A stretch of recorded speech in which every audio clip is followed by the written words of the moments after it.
Coming up on Mornings on the Hill, what's being done to keep students safe? Plus, a school counselor's battle with mental health and how she helps students. Caitlin Clark gets drafted to Indiana Fever. Good morning, Syracuse. I'm Jonathan Kinane, and I'll have a look at weather today. Got one word for you: seasonable. I think it's safe to say that spring has sprung. Weather and a whole lot more coming up on Mornings on the Hill.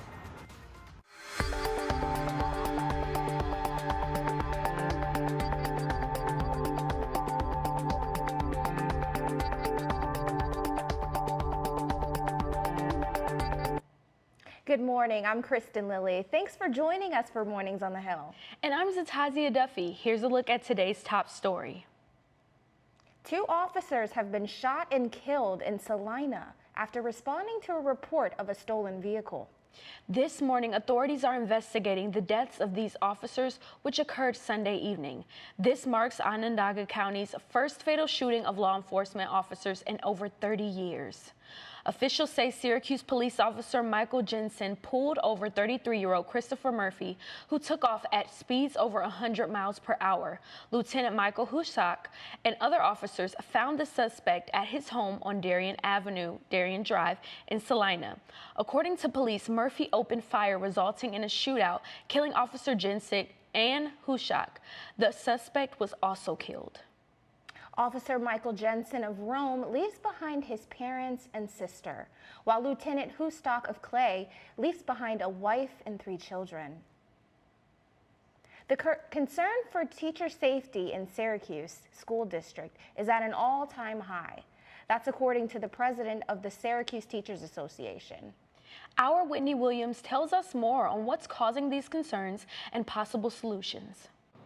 Yes, Kristen, teachers right now in the Syracuse School District are pleading for safety and respect in their work environments. Now, this comes just 2 months after a teacher was assaulted on the school grounds of Lincoln Middle School by a disgruntled parent. Now, what happened is that the parent, Linzina Sutton, bypassed security, walked straight into the school building, located the teacher, and struck her multiple times in the face. This past incident was absolutely the straw that broke the camel's back. President of the Syracuse Teachers Association, Nicole Capsello, says while parental assault like this is a novel occurrence, it's not the first time violence has threatened teacher safety in the Syracuse School District. We have violence in our buildings. We have behavioral disruptions in our buildings amongst our students. And that creates its own set of circumstances and potential unsafe environment to work in. Teacher Fain Fahim, who works as one of the district's crisis intervention specialists, deals with student violence firsthand. So just not even 2 weeks ago, I had to do a 6-girl mediation that actually happened outside. I had to do it outside of the school property because it got dangerous. Guns and everything were involved. Capsello says the Teachers Association has seen a steady increase in aggressive student behaviors since the onset of the COVID-19 pandemic. She says this increase has played a toll on teachers, which in turn can affect students right here in the classroom. It's the airplane analogy, right? If you don't put your oxygen mask on and make sure that you are taken care of, you can't take care of the person next to you. So same with if I'm an adult in a room, I need to feel safe and secure and know what my resources are and what my supports are in order to take care of the 20-something other young bodies that are in front of me. The Syracuse City School District says they are working towards improving the physical safety of school compounds. After the Lincoln incident, we're doing an internal review of our security measures, and that means looking at what we can improve on. Our Department of Public Safety is always looking at the newest technology that we can bring into a school to try to make students feel more safe and teachers feel more safe. But it's more than just the physical structure of schools that will make teachers feel safe. Parents play a huge role. And the Syracuse City School District agrees. Because if the behaviors that the students are learning at home trickle into the school, or the parents do something that the kids see, it's all this big cycle. So we really need to just break this cycle and work together to make sure we're ensuring that this is a place for children to learn. Every teacher here has taken this job to educate kids. There's just so many different steps now besides educating. So we really want to make sure that teachers are feeling safe.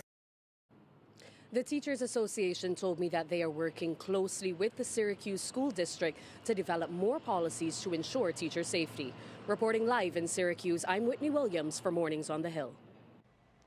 Folk College is transitioning to focus more on certain programs. Mike Ostrowski joins us live on the Hill to explain these changes. I'm standing outside Falk College here in Syracuse, which is well recognized as an innovator for preparing students for careers in the sports field. From creating the first sports analytics program in the entire country to having a very strong relationship with SU Athletics, they have a well-deserved reputation. And it's because of these last 2 decades of success that the school will soon be renamed to the Falk College of Sport.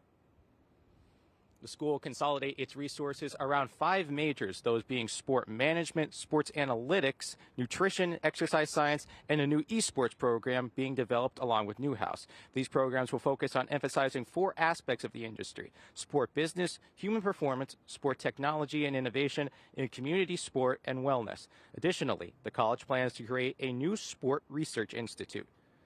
Jeremy Jordan, who was appointed Dean of Falk College last July, calls this undertaking a bold step in solidifying Syracuse University as the preeminent institution for sport-related academic study in the country. The college's existing programs in human dynamics will not be affected for fall 2024. Vice Chancellor Gretchen Ritter says that they will be re-evaluated to best fit the growing needs of their respective industries. Reporting live on the Hill, I'm Mike Ostrowski. Thank you, Mike. Transitioning over into our weather, the sun is shining and the birds are chirping, and we may finally be into spring in Syracuse. Our Jonathan Canane is live with a quick look at the weather. Yeah, thanks, guys. Well, the sun is out, birds are chirping, as we said. The days are getting longer.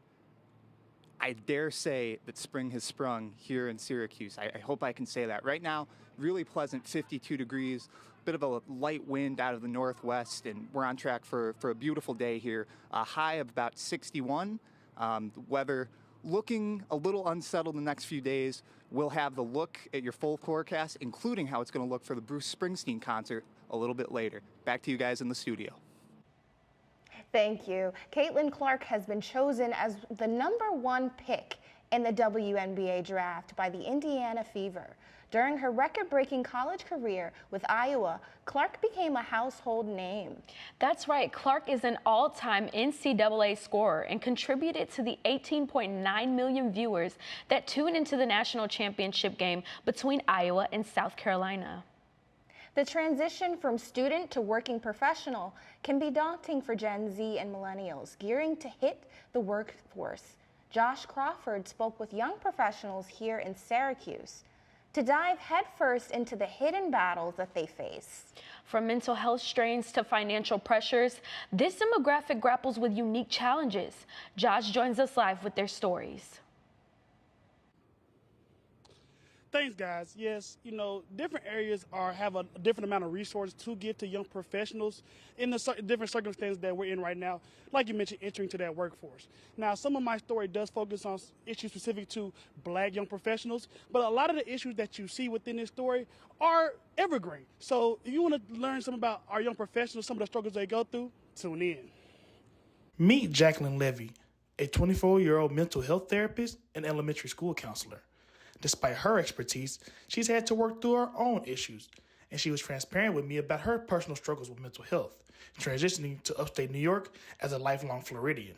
I was born in Florida, did my 4 years of college in Florida, and then came up here, no family, no friends, not knowing, never visiting before, just fully transitioning from bachelor student to master's student in a completely different place than I was used to. Financial stressors loom large, affecting mental health.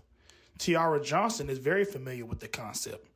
An SU PhD student originally from Atlanta, her novel, titled Living with 20/20 Vision, The Mental Health Awakening in the Black Community, was featured with the Anxiety and Depression Association of America, and WebMD recently interviewed her to speak about her novel.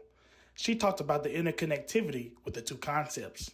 That's such a great question because I don't think a lot of people realize just how much financial burden and uncertainty is linked to mental health trauma, especially for us young people, because we're trying to figure it out, right? We're in this weird stage. Tiara's insights bridge both lived, real-world experience and the scholastic existence of students. But that doesn't even mean the resources are necessarily there for young professionals to put that insight into practice. Anna Jones, a 27-year-old SU PhD candidate from North Carolina, graduated from North Carolina Central at just 20 years old. She worked as a data entry specialist afterward, getting some corporate America experience before being able to drink legally. She's now at SU getting a PhD in political science, but our support from the university has been minimal in terms of sustaining her mental and financial health. The university does not pay their graduate students enough. Grad students have unionized at this point, so there is a raise coming. With the university, I make less than $23,000 a year, which is very close to the poverty line.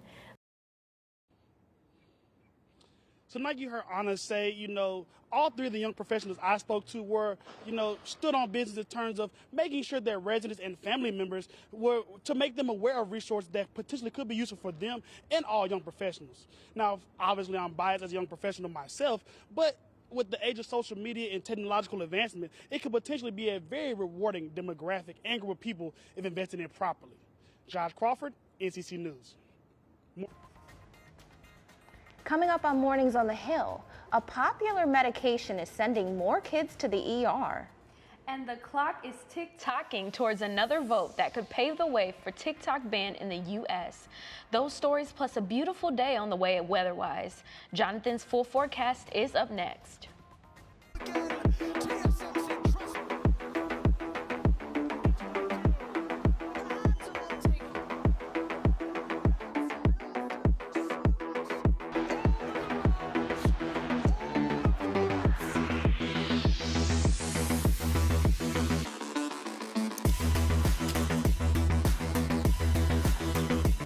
Welcome back to the Esports Juice Box, where we break down this week's news in esports into small digestible sizes for your easy consumption.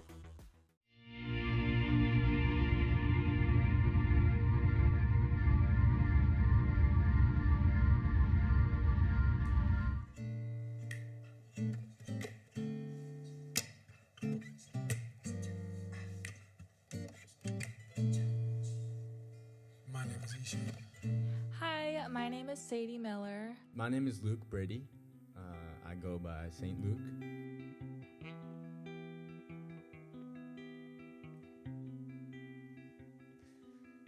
So this one I started with this guitar lick.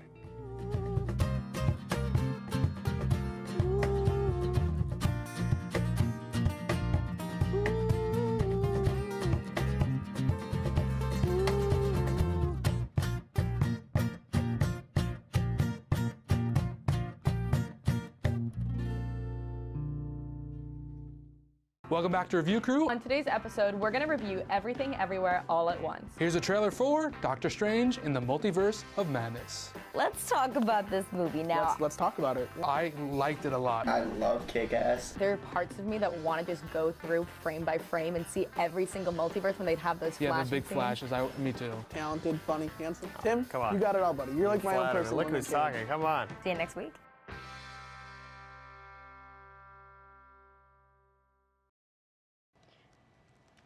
Time to check your weather for today. Jonathan Kinane is in the studio with a look at your full weather forecast. Thanks, guys. Yeah, really nice morning out there. It's, the walks up to campus are definitely getting a little nicer, a little more pleasant, a little more endurable. We're at 52 degrees right now, and it's going to get all the way up to 61 for today. Beautiful day in store. My not so professional advice would be to get out and enjoy the sun today. Now, kind of a similar story as we start tomorrow. Cold in the morning, 39, but that's going to warm up very quickly, up to 62 by the afternoon, and that's when the rain starts to come in. Temperatures kind of level out right there around the mid-60s, then pretty consistent rain as you're driving home from school or work, and those definitely persist into Thursday morning. Now a look at your 5-day, and 64 tomorrow, low of 52, and then Thursday, there's that Bruce Springsteen concert that everyone's talking about, who I called overrated last week, and I still do stick by that. Rain for that, but getting a little better as the tailgate kind of begins. Friday, a similar story. And then, we're looking nicer, but definitely a little cooler as we head into Saturday and Sunday. You know, you can kind of get outside. It might not be the best, but that's what we're looking for over the weekend. Back to you guys at the desk. Thank you. Today is day 2 of former President Donald Trump's hush money trial. This is the first of Trump's 4 criminal cases to go to trial, the only one to do so before Election Day. Trump is charged with 34 counts of falsifying business records in the first degree. Prosecutors say Trump falsified records in order to conceal criminal conduct and hide damaging information during the 2016 presidential election. Trump has pleaded not guilty and denied the allegations. Prosecutors say Trump tried to cover up hush money payments made to adult film star Stormy Daniels, and they are expected to argue it as part of the broader scheme to influence the 2016 election. A new bill to ban TikTok can be up for a House vote this week. It's different than the one passed last month. Sources say the ban is tucked into a set of 4 separate bills that addresses Democrats and foreign aid priorities. The Senate has yet to make last month's TikTok bill, but the White House prefers a Senate package that does not ban TikTok. You can help Instagram and Facebook decide how to respond to artificial intelligence-generated pornography. Through April 30th, Meta's Oversight Board is taking public comments to advise on moderation decisions.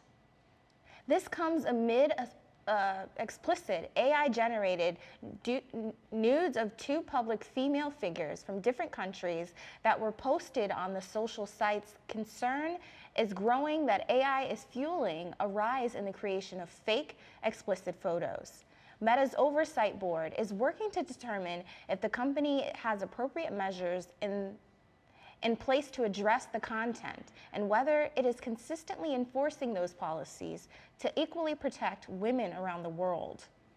The popular sleeping aid melatonin is sending more and more children to the emergency room. A report last month from the U.S. Centers for Disease Control and Prevention found 11,000 children had ER visits between 2019 and 2022 after ingesting melatonin while unsupervised. The Council for Responsible Nutrition is urging supplement producers to add child deterrent packaging and cautionary labels. The group says an April 2023 study found 25 products labeled as melatonin gummies contain dangerous levels of the hormone. Coming up on Mornings on the Hill, a big day for Deasia. SU star hoops player is selected in the WNBA draft. Where is she going? Zach and Pat have your full sports report up next.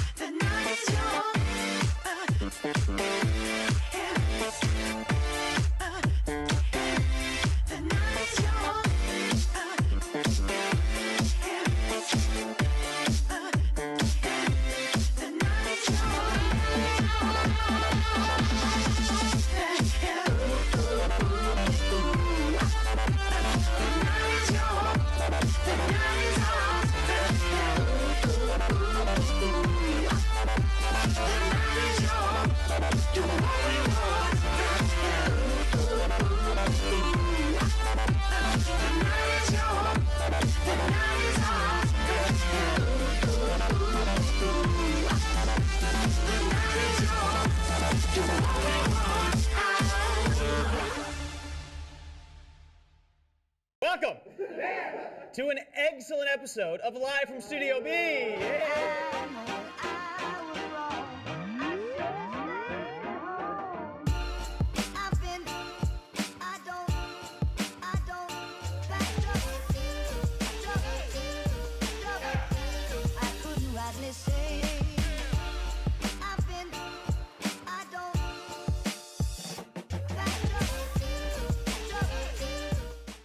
My name is Jenna Cooper, and I am the relationship psychologist. My name is Paige Phillips. I am the astrologer, and this is Psych vs. Stars.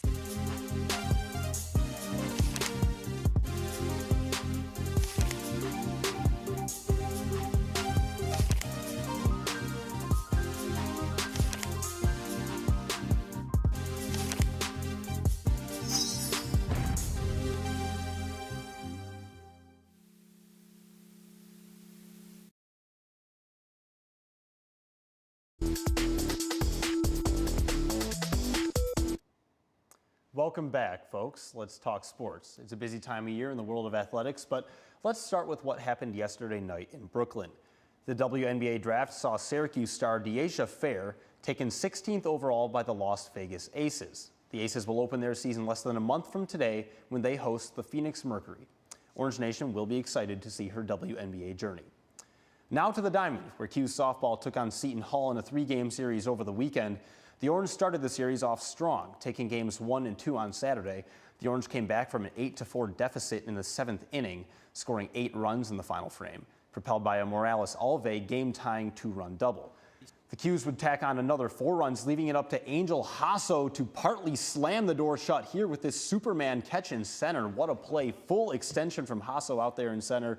The Orange would go on to take Game 2 by a score of 5-3 before falling 1-0 in Game 3 in a pitcher's duel on Sunday. Now, from the diamond to the field, as our house lacrosse expert Patrick Smith talks Q's Lax. Thanks, Zach. Well, we're closing down on the regular season for men's lacrosse. Just one game left this Saturday, April 20th, when the Syracuse men's lacrosse team will welcome in 4th-ranked Virginia at 2. But this past Saturday, the team traveled to Chapel Hill to take on North Carolina. This was a must-win game for the Orange in order to sit pretty in the ACC tournament right off the bat. A big save from goaltender Will Mark. And Syracuse was without their offensive coordinator, who was suspended for 1 game because of his ejection in the game against Cornell. A slow start by Joey Spallina to Billy Dwan, the long stick who strikes first for the Orange. Next possession, Christian Muley back up top to Owen Hiltz, who rips it off stick hip. Jump into the second quarter now.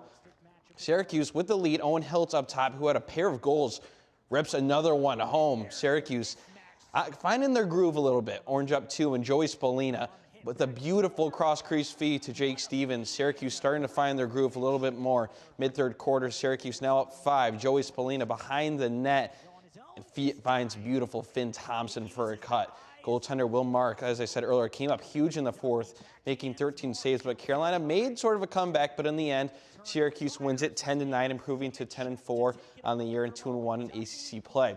Head coach Gary Gait after the game told media his team still needs to find ways to finish out games. You know, the players stepped up, and we did what we had to win. And, you know, it wasn't pretty in the 4th. We still got work to do on finishing games, and we'll get better at that. But I also give North Carolina credit for not giving up. You know, I thought our face-off guys did extremely well against the #1 face-off guy in the country. Well, the NBA playoffs are coming up, Patrick. Who you got in the Eastern Conference coming out of the play-in? The Philadelphia 76ers and the Miami Heat. Same. I got the Sixers and the Heat coming out, you know, playoff Jimmy. What about the Western Conference? I got the Warriors and the Kings. They're the 2 lower seeds.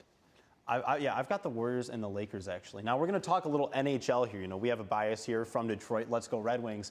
Yeah. Wings, Caps, and Pens are in a wild race right now. Very, very wild, and it all comes down to tonight. It's game 82 for both teams, and if Red Wings can win, we need the Flyers to lose, so then they can get in, but if it doesn't, then the Flyers can, and the Caps can still get in. So you know, I'm not going to pretend to be unbiased here. I would love for the Flyers to win this game, knock those Caps out, get Hockeytown back in the playoffs. Larkin bar down, bud.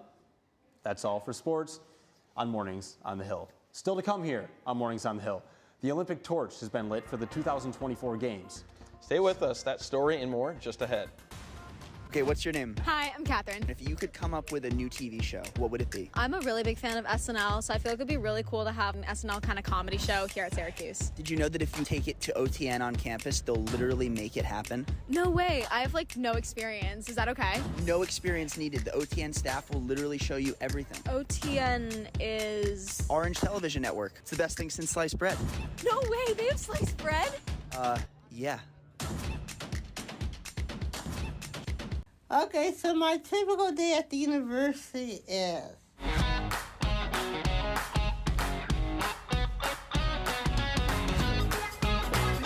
So you're doing your regular? Okay. My own peers have told me that every single one of them have told me now they want to be like me now. I want people to laugh about it, but I also want them to see what is a typical day this night at the university. One day I was on the trolley going up to the South Campus one day, and then all of a sudden I was not expecting this, and then all of a sudden, yes, that's our TV star Thomas.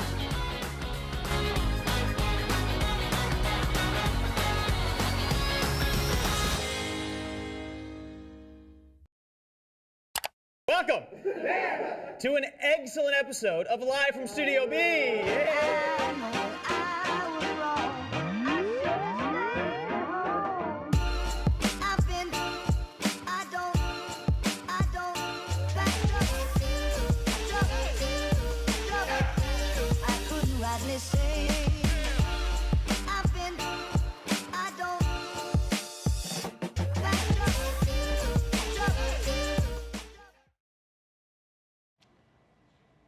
The class of 2024 finally knows who the keynote speaker will be at commencement. SU choosing Dario Nardella, the mayor of Florence, Italy, to give the main address. Florence has hosted SU students for over 60 years as part of the university's study abroad program. The commencement ceremony will be on Sunday, May 12th at the JMA Wireless Dome. Finally this morning, the Olympic torch has been lit for the 2024 Paris Olympic Games. The torch was lit in Olympia, Greece, which is an Olympics tradition. French Olympic medalists received the torch from Greek rowing champion Stefanos Douskos. Before the opening ceremony in Paris, 600 torchbearers will carry the torch over 3 weeks. The Summer 2024 Olympic Games will begin July 26th and end August 11th. That's going to do it for us this Wednesday here on Mornings on the Hill. I'm Kristen Lilly. Follow us on social media. And I'm Zatazia Duffy. Thank you so much for watching Orange Nation. We'll see you next Tuesday live at 10 a.m. here on OTN.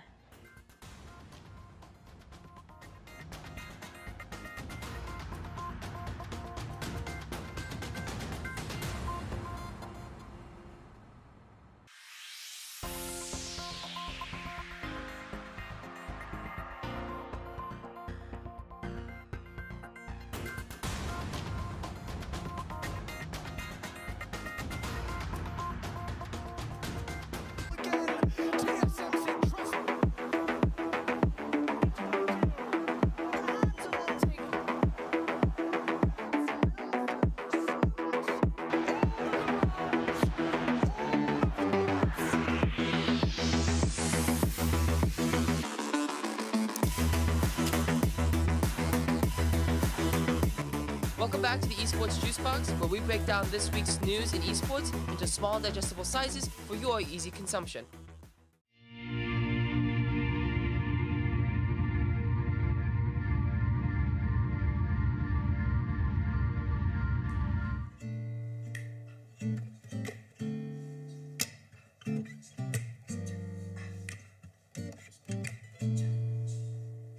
My name is Ishan.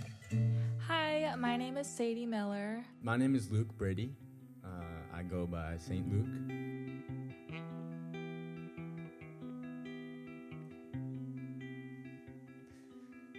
So this one I started with this guitar lick.